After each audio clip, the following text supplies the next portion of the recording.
Technique easy এডুকেশনের পক্ষ থেকে সবাইকে শুভেচ্ছা অভিনন্দন। সপ্তম শ্রেণীর গণিত পাঠ্য বইয়ের বীজগণিত রাশির গৌণ ভাগের অধ্যায় থেকে নতুন একটি পর্ব নিয়ে এসেছে। তো এই পর্বটি সাজিয়ে নিচ্ছে সরলের অঙ্ক দিয়ে। তো সরলের সমাধান করাবো 23 এবং 24 নম্বর অঙ্কটি। আর তোমরা জানো বীজগণিত রাশির গৌণ ভাগের অধ্যায়টা পড়েছে 4.3-এর মধ্যে। তো সরলগুলো আমরা ধারাবাহিকভাবে সমাধান করছি। সেই ধারাবাহিকতায় এই সরলগুলো একই নিয়মে সমাধান করব। প্রথমে আমরা খেয়াল রাখবো যে বন্ধনীগুলোতে প্রথম বন্ধনীর কাজটা আগে করব, অর্থাৎ প্রথম বন্ধনীর ভিতরে যে পদগুলো রয়েছে তাদের মধ্যে সদৃশ, তারা যদি সদৃশ হয় তাহলে তাদের মধ্যে যোগ অথবা বিয়োগের কাজটা করব। এরপরে আমরা ফার্স্ট ব্র্যাকেটটার কাজ শেষ করে সেকেন্ড ব্র্যাকেট, তারপরে থার্ড ব্র্যাকেট, এইভাবে ধারাবাহিকভাবে কাজগুলো করে শেষ করব। তো সদৃশ পদ কখন হয়? আমরা জানি যে যদি কোনো অক্ষর প্রতীকটা মিলে যায় এবং তার ঘাত সহ, তাহলে সেটা সদৃশ হয়ে যায়। আর বইয়ের সংজ্ঞায় গেলাম না, স্বাভাবিক কথায় যদি কখনো অক্ষর প্রতীকগুলো মিলে যায় এবং সাংখ্যিক সহগ ভিন্ন হতে পারে, একই রকম হতে পারে। তো আক্ষরিক সহগ যেটা, যেমন এ বি সি তিনটা তিন রকম রয়েছে, যদি দুইটা একরকম থাকতো অক্ষর, তাহলে আমরা ধরে নিতাম ওই পদ দুটো হচ্ছে সদৃশ। তো শুধুমাত্র সদৃশ পদের যোগ বিয়োগ করতে হয় আমাদের। এই বইটাতে এই সরল যেগুলো দেওয়া আছে প্রত্যেকটাতেই একই রকম। যদি ব্র্যাকেটের ভিতরে আমার সদৃশ পদ খুঁজে না পাওয়া যায়, তাহলে ব্র্যাকেটের বাইরের যে চিহ্নটা আছে সেটা দ্বারা গুণ করে ওই ব্র্যাকেটটাকে অপসারণ করে দিতে হয়। অপসারণ শব্দটাকে আমরা সহজ বাংলায় বলে থাকি যে ব্র্যাকেটটাকে আমরা তুলে দিই। তাহলে দেখো প্লাস আছে ব্র্যাকেটের বাইরে, প্লাস যদি থাকে ব্র্যাকেটের বাইরে, তখন ব্র্যাকেটটা উঠিয়ে দেওয়ার সময়, তুলে দেওয়ার সময় ব্র্যাকেটের ভিতরে কোনো প্রকার চিহ্ন পরিবর্তন করা লাগে না বা প্রয়োজন হয় না। অর্থাৎ প্লাস মাইনাসে মাইনাস হয়, আবারও প্লাস মাইনাসে মাইনাস হবে, প্লাস মাইনাসে মাইনাস হবে। আর যদি কখনো মাইনাস হয় ব্র্যাকেটের বাইরে, তখন ব্র্যাকেট তুলে দেওয়ার সময় ব্র্যাকেটের ভিতরের যে যে চিহ্ন থাকে সেগুলো কিন্তু প্রত্যেকটাই পরিবর্তন হয়ে যায়। মাইনাস থাকলে হয়ে যায় প্লাস, প্লাস থাকলে হয়ে যায় মাইনাস।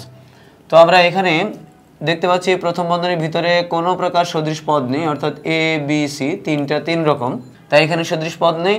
শুধুমাত্র এই প্লাস চিহ্ন, ব্র্যাকেটের বাইরের প্লাস চিহ্ন দ্বারা গুণ করে এই ব্র্যাকেটটাকে অপসারণ করে দিব। তাহলে যে পদ যেভাবে আসে ওই চিহ্নযুক্তই হয়ে বসে যাবে, শুধুমাত্র প্রথম বন্ধনীটা উঠে যাবে। তো শুরু করতে যাচ্ছি আমরা। তাহলে দেখো শুধুমাত্র আমরা এই ব্র্যাকেটটাকে তুলে দিয়েছি, আর প্লাস মাইনাসে মাইনাস 3a প্লাস মাইনাসে মাইনাস 9b প্লাস মাইনাসে মাইনাস 13c, তো এইভাবে লিখে, তো আর বাকি যেই পদগুলো যে অবস্থায় যেভাবে ছিল ঠিক সেভাবে কিন্তু বহাল রয়েছে। অর্থাৎ মাইনাসের a plus third bracket minus 6b minus second bracket minus 15c, এভাবে সবগুলো কিন্তু ঠিকঠাক অবস্থায় রয়েছে। এবার দেখো যে এই সেকেন্ড ব্র্যাকেট যেটা রয়েছে, সেই সেকেন্ড ব্র্যাকেটের ভিতরে দেখো আমাদের এই সদৃশ পদ আমরা খুঁজে পাচ্ছি। দেখো এই যে এখানকার সি এবং এইখানকার সি, এই সি বর্ণটার কারণে এই দুইটা পদ হচ্ছে সদৃশ। সদৃশ দেখো এখানে হচ্ছে মাইনাসের 15c আর এখানে হচ্ছে মাইনাসের 13c। তাহলে আমরা যদি সদৃশ পদ খুঁজে পাই, তাহলে হয় তাদের যোগ করা হবে, না হয় তাদের বিয়োগ করা হবে। এখানে যেহেতু দুইটাই মাইনাস চিহ্নের, তার মানে সংখ্যা দুটোকে যোগ করে চিহ্নটা মাইনাস বসিয়ে দিতে হবে। সংখ্যা দুটো যোগ কীভাবে বলছি, যে 15 এবং 13 যোগ করলে আমরা পাই হচ্ছে 28। 15 এবং 13 যোগ করলে পাই 28, এবং ওই 28-এর বাম পাশে মাইনাস চিহ্ন বসাতে হবে, যেহেতু দুইটাই হচ্ছে ঋণাত্মক চিহ্নের। তাহলে মাইনাসের 15c আর মাইনাসের 13c আমরা যোগ করলে পাই হচ্ছে মাইনাসের 28c। তো ব্র্যাকেটটাকে আগেই তুলে দেবো না, ব্র্যাকেটের ভিতরের এই যোগের কাজটা আমরা আগে করে নিব, তারপরের ধাপে গিয়ে আমরা ব্র্যাকেটে তুলে দেবো। এবার দেখো যে শুধুমাত্র আমরা এই দুইটার পদের সদৃশ পদের যোগ করে নিয়েছি। তুমি চাইলে এটাকে আগে, বি মাঝখানে, সিটাকে ডানে নিতে পারো, এরকম করে সাজিয়ে লিখতে পারো। তবে সেটা এখন যেহেতু আমাদের প্রথমেই সির কাজটা চলে এসেছে, আমরা সিটাকে প্রথমে লিখেছি, শেষের লাইনে গিয়ে, একদম শেষের লাইনে গিয়ে আমরা এটা সাজিয়ে দিব। তো আর বাকি পদগুলো যার যার অবস্থায় বহাল রয়েছে, শুধুমাত্র এই দুইটা যোগ করে আমরা এখানে লিখে দিয়েছি। এবার দেখো আর সেকেন্ড ব্র্যাকেটের ভিতরে কিন্তু আর কোনো পদ সদৃশ নেই, একটা সি, একটা এ, একটা বি, তাহলে কোনোটাই সদৃশ নয়। এই ব্র্যাকেটের বাইরের যে চিহ্ন মাইনাস চিহ্ন সেটা দ্বারা গুণ করে আমরা এই সেকেন্ড ব্র্যাকেটটাকে তুলে দিব। তো সেকেন্ড ব্র্যাকেটটাকে যদি তুলে দিতে চাই, ব্র্যাকেটের বাইরে মাইনাস চিহ্ন আছে, তাহলে ব্র্যাকেটের ভিতরের প্রত্যেকটা পদের চিহ্ন পরিবর্তন হয়ে যাবে। অর্থাৎ মাইনাসের 28c হয়ে যাবে প্লাসের 28c, মাইনাসের 3a হয়ে যাবে প্লাসের 3a, মাইনাসের এই 9b হয়ে যাবে প্লাসের 9b। তো এইভাবে যদি বুঝতে না পারো, তাহলে দেখো মাইনাস মাইনাসে গুণ করলে হয় প্লাস, মাইনাস মাইনাসে গুণ করলে হয় প্লাস, মাইনাস মাইনাসে গুণ করলে হবে প্লাস, এভাবেও তুমি নিতে পারো। তাহলে আমরা চিহ্নটা পরিবর্তন করে তুলে দিচ্ছি সেকেন্ড ব্র্যাকেটটা। দেখো চিহ্নটা দ্বারা গুণ করে সেকেন্ড ব্র্যাকেটটা তুলে দিয়েছি, মাইনাস মাইনাসে প্লাস লিখেছি, মাইনাস মাইনাসে আবারও প্লাস, মাইনাস মাইনাসে প্লাস, আর বাকি পদগুলো যেভাবে ছিল সেই সব পদেই বহাল রয়েছে। এবার এই থার্ড ব্র্যাকেটের ভিতরে দেখো আমরা সদৃশ পদ খুঁজে পাচ্ছি। থার্ড ব্র্যাকেটের ভিতরে সদৃশ পদ কোথায় আমরা দেখতে পাচ্ছি, দেখো এখানে রয়েছে বি, এখানেও রয়েছে বি। এই বি বর্ণ মিলে যাওয়ার কারণে এই পদ দুটো হচ্ছে সদৃশ। তো একটা হচ্ছে মাইনাসের 6b আর একটা হচ্ছে প্লাসের 9b। তো 6b 9b, তাহলে দুইটা যেহেতু দুই রকম চিহ্নের, একটা প্লাসের একটা মাইনাসের, তার মানে এটাতে বিয়োগ করতে হবে। কত থেকে কত বিয়োগ করব? 9 থেকে 6 বিয়োগ করব। 9 থেকে 6 বিয়োগ করে থাকবে 3। আর সেই যেহেতু 9 সংখ্যাটা বড়, তার বাম পাশে প্লাস চিহ্ন রয়েছে, তার মানে প্লাসের 3b থাকবে। 6টা বি যদি 9টা বি থেকে বাদ দিই তাহলে 3টা বি থাকবে, সেটা প্লাসের। তো আমরা শুধুমাত্র এই বিয়োগের কাজটা করে ব্র্যাকেটটাকে ঠিক রাখবো, তারপরের লাইনে গিয়ে আমরা ব্র্যাকেট তুলে দেবো। তো দেখো আমরা ব্র্যাকেটের ভিতরে শুধুমাত্র বিয়োগের কাজটা করে নিয়েছি। এই 9টা বি থেকে 6টা বি বাদ দিয়েছি, প্লাসের 3টা বি রয়েছে, প্লাসের 28c, প্লাসের 3a। এবার আমরা এই ব্র্যাকেটের বাইরের যে চিহ্নটা রয়েছে সেটা দ্বারা গুণ করে থার্ড ব্র্যাকেটটাকে তুলে দেবো। থার্ড ব্র্যাকেটটা তুলে দেওয়ার সময় দেখতে পাচ্ছি আমরা থার্ড ব্র্যাকেটের বাম পাশে প্লাস চিহ্ন রয়েছে, তার মানে প্লাস চিহ্ন থাকলে ব্র্যাকেট তুলে দেওয়ার সময় ব্র্যাকেটের ভিতরে কোনো প্রকার চিহ্ন পরিবর্তন করার প্রয়োজন হয় না। যেহেতু কোনো সংখ্যা নেই, তাহলে শুধুমাত্র ব্র্যাকেটটা উঠে যাবে আর যার যার চিহ্নটা ঠিকঠাক থেকে যাবে। তো দেখো প্লাসে প্লাসে প্লাস 3b, প্লাসে প্লাসে প্লাস 28c, প্লাসে প্লাসে প্লাস 3a। এবার আমরা এটাকে বিয়োগ করবো। দেখো যেহেতু সর্বশেষ লাইনে পৌঁছে গেছি, তাহলে এখানে দেখতে পাচ্ছি আমরা সদৃশ এই দুইটা পদ। তো মাইনাসের এ প্লাসের 3a, মাইনাসের একটা এ প্লাসের 3টা এ। তাহলে এইভাবে যদি সদৃশ নিই তাহলে দেখো যে আমরা এখানে দেখতে পাচ্ছি শেষ লাইনে বিয়োগ হবে, অর্থাৎ 3টা এ হচ্ছে প্লাসের, একটা এ হচ্ছে মাইনাসের। তো যদি বিয়োগ করি তাহলে 2টা এ পাওয়া যায় প্লাসের। দেখো বিয়োগ করে পেয়েছি 2a প্লাসের 3b প্লাসের 28c। তো শুরুতেই আমরা বলেছিলাম যে এখানে তুমি চাইলে সাজাতে পারো, তো সেটা কিন্তু আমরা ইচ্ছা করে সাজাইনি। দেখো শেষ লাইনে এসে কিন্তু অটোমেটিক এটা সাজানো হয়ে গেছে। এ প্রথমে চলে এসেছে, বি মাঝে চলে এসেছে, আর সিটা হচ্ছে পরে এসেছে। যেহেতু এটা শেষ লাইন, তাহলে আমরা এখানে লিখে দিতে পারি অ্যান্সার। অথবা তুমি চাইলে একটা লাইন বাড়িয়ে লিখতে পারো যে নির্ণেয় সরল মান, এইটুকু কথা লিখে আলাদা করে তারপরে এইটা লিখে তুমি অ্যান্সার দিতে পারো। এইটুকু সর্বোচ্চ করা যায়। তো দেখো একই নিয়মে যদি আমরা এই 24 নম্বরটাও সমাধান করি, তাহলে 24 নম্বরের এই উদ্দীপকটা আমরা আগে তুলে নিচ্ছি। এটা হচ্ছে আমাদের 24 নম্বর অঙ্কটা। 24 নম্বর অঙ্কটা যেভাবে ছিল -2x minus third bracket -4y minus second bracket -6z minus first bracket 8x minus 10y plus 12z, first bracket close, second bracket close এবং থার্ড ব্র্যাকেট ক্লোজ। এভাবে আমরা হুবহু উদ্দীপকটা তুলে নিয়েছি, যেভাবে আমরা এখানে সাজিয়ে নিয়েছিলাম। তো একই নিয়মে করব কাজটা, যে প্রথমেই আগে আমরা প্রথম বন্ধনীর টার্গেট নেব, যে প্রথম বন্ধনীর ভিতরে কোনো প্রকার সদৃশ পদ রয়েছে কিনা। যদি সদৃশ পদ থাকে তাহলে সেই সদৃশ পদের যোগ এবং বিয়োগ আমরা নিয়ে নিব। আর যদি সদৃশ পদ না থাকে তাহলে শুধুমাত্র ব্র্যাকেটের বাইরের যে চিহ্নটা রয়েছে সেই চিহ্ন দ্বারা আমরা গুণ করে ব্র্যাকেটটাকে তুলে দেব। তো যেহেতু এখানে এক্স ওয়াই জেড কোনো প্রকার সদৃশ পদ আমরা খুঁজে পাচ্ছি না, তাহলে আমরা এটাকে নিয়ে নিচ্ছি এইভাবে, যে বাকি সবগুলো রেখে শুধুমাত্র এই ব্র্যাকেটের বাইরের চিহ্ন দ্বারা গুণ করে ব্র্যাকেটকে তুলে দিচ্ছি। যেহেতু ব্র্যাকেটের বাইরে মাইনাস চিহ্ন, তাই ব্র্যাকেটের ভিতরে সকল চিহ্ন পরিবর্তন হয়ে যাবে, অর্থাৎ এই প্লাস হয়ে যাবে মাইনাস, মাইনাস হয়ে যাবে প্লাস, আর এই মাইনাসে প্লাস হয়ে যাবে মাইনাস। এভাবে আমরা এটাকে পরিবর্তন করে লিখে দেব।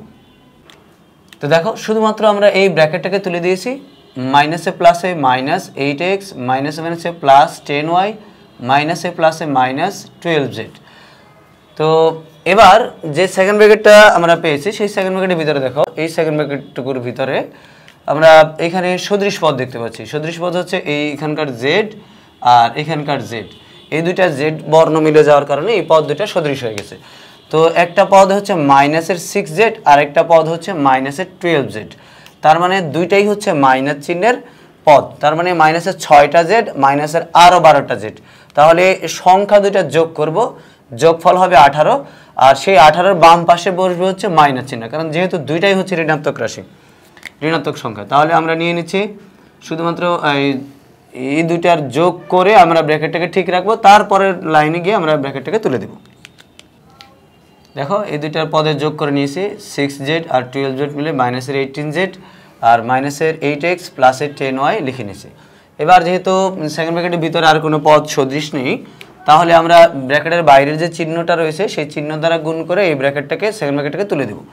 তাহলে মাইনাস রয়েছে ব্র্যাকেটের বাইরে, তাহলে ভিতরে সব চিহ্ন পরিবর্তন হয়ে যাবে, মাইনাসে মাইনাসে হয়ে যাবে প্লাস, মাইনাসে মাইনাসে হয়ে যাবে প্লাস, মাইনাসে প্লাস হয়ে যাবে মাইনাস। তো তো দেখো চিহ্নটা পরিবর্তন করে নিয়েছি, যে মাইনাসে হচ্ছে প্লাস 18z, মাইনাসে মাইনাসে প্লাস 8x, মাইনাসে প্লাসে মাইনাস 10y।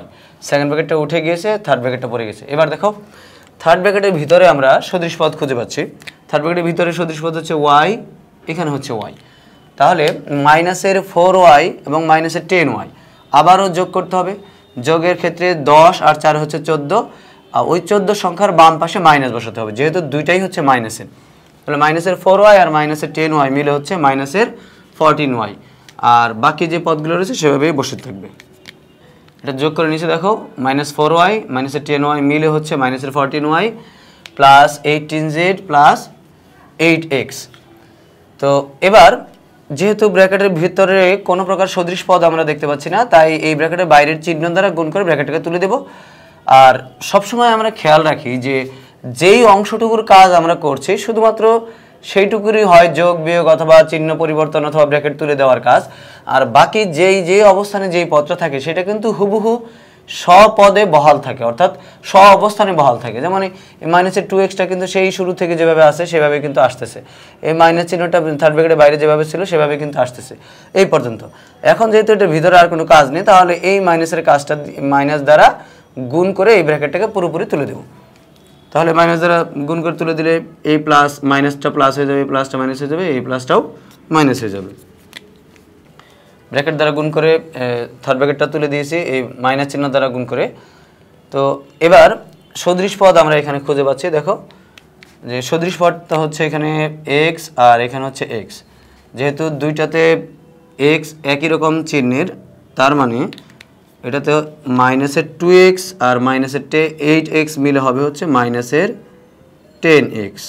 দেখো সদৃশ পদ দুটার যোগ করে নিয়েছি, মাইনাসের 2x আর মাইনাসের 8x মিলে হচ্ছে মাইনাসের 10x প্লাসের 14y মাইনাসের 18z। তো এই ক্ষেত্রে এক্স ওয়াই জেড সাজানোই কিন্তু হয়েছে। দেখো এক্স ওয়াই জেড সাজানো হয়েছে। তো তুমি চাইলে যে ধনাত্মক পদটাকে তুমি শুরুতে লিখবে, ঋণাত্মকগুলোকে তুমি ডানে লিখবে, এরকম করে যদি তুমি চাও তাহলে সেটা তুমি করতে পারো। কিন্তু যেহেতু এক্স ওয়াই জেড সাজানো রয়েছে, তাহলে এইভাবে যেহেতু উত্তরটা এসেছে আমরা এইখানেই অ্যান্সারটা দিয়ে দিতে পারি। তুমি চাইলে সাজাতে পারো, তবে সেক্ষেত্রে এমনটাও হতে পারে তোমার বইয়ের উত্তরের সাথে হুবহু নাও মিলতে পারে। হয়তো তোমার বইয়ের মধ্যে আছে -10x প্লাসের 14y মাইনাসের 18z, আর তুমি যদি ধনাত্মক পদটাকে আগে সাজাও, মানে 14yটাকে আগে নাও, মাইনাসের 10xটাকে মাঝখানে নাও, তারপরে মাইনাসের 18z নাও, যে তোমার উদ্দেশ্য হচ্ছে তুমি ধনাত্মকগুলোকে আগে নিচ্ছ তারপরে ঋণাত্মকগুলোকে নিচ্ছ, তো সেক্ষেত্রে বইয়ের উত্তরের সাথে হুবহু মিলবে না, তবে তোমার অঙ্ক কিন্তু হয়ে যাবে। তো এভাবে আমি উত্তরটা রেখে দিচ্ছি যাতে করে বইয়ের উত্তরের সাথে মিলে যায়। এখানে আমি অ্যান্সার দিয়ে দিচ্ছি, আর তুমি চাইলে আলাদা করে নির্ণয় সরল মান লিখে অ্যান্সারটা করতে পারো। তো দেখো প্রত্যেকটা সরলের কাজ মূলত একই। আমরা ব্র্যাকেটটাকে টার্গেট নিয়ে যে ফার্স্ট ব্র্যাকেটের যে কাজটা করি অথবা সেকেন্ড ব্র্যাকেটের, তার ভিতরে যদি যোগ বিয়োগের কাজ করা যায় তাহলে সেটার কাজ শেষ করে তারপরে ব্র্যাকেটটাকে অপসারণ করি। এই ধারাবাহিকতায় মূলত সরলগুলো সমাধান করছি। তো প্রত্যেকটা অঙ্কই মূলত সমাধান একই নিয়মের। তো আশা করি এই পর্ব থেকে তোমরা 23 এবং 24 নম্বর অঙ্কের সমাধান বুঝতে পেরেছো। পরবর্তী পর্বে আমরা আরও সরল সমাধান দেখাবো, তো সেই পর্বগুলো দেখার আমন্ত্রণ জানিয়ে এই পর্বটি এখানে শেষ করছি। খুদা হাফেজ।